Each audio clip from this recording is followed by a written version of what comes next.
From an inspiration and a passion for basketball to a ministry serving felt needs, the Right Stuff Ministries was born. You know, I was just in college to get a piece of paper, to be honest with you. But I was just praying that, and the Lord just whispered in my ear, I want you to do a Christian basketball camp. And at that time, I'd never heard of one. Didn't know what it was, didn't know how you'd make a living doing it. Thought it was crazy, and I thought, well, maybe that's just my flesh speaking because, you know, I don't want to grow up and still want to play basketball. Taking that initial step of faith, the path would begin to unfold. So I quit my job, got a job in the middle of the night, went back to school, got another degree so that I could teach, so that I could coach, so that I could have a basketball camp. His dream began to take shape while on staff with Briarwood Presbyterian Church, with a role as an Urban's mission director. And we started the camps there, and that's really what got me involved in working with inner city kids, was doing those camps. Awakening to the needs of the community, the heart expands while living life together.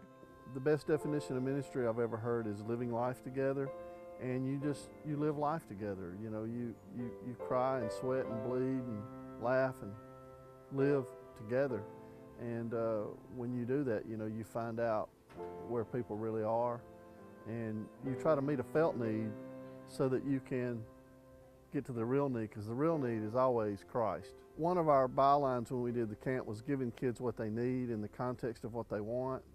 I think when you meet felt needs, then you sort of earn the right to speak to real needs. Partnering with other community organizations, Right Stuff Ministries serves to be a light in the community. Well, everything from feeding children, engaging them in fun activities in the gym where we work at the Moton Center. We go on retreats.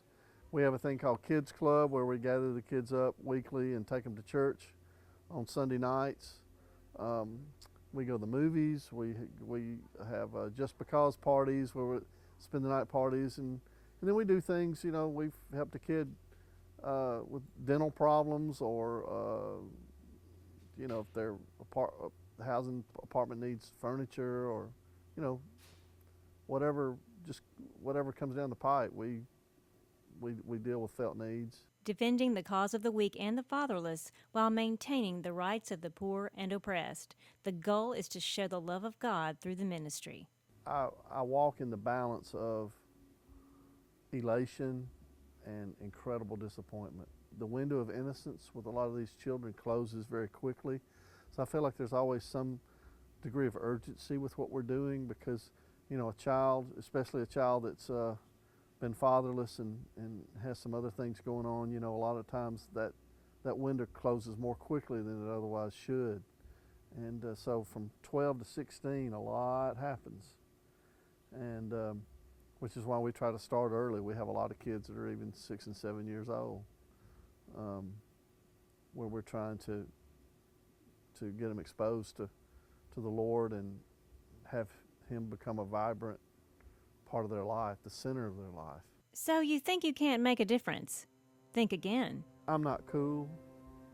I'm the whitest dude ever. You know, I do not fit the profile to work with the inner city kids.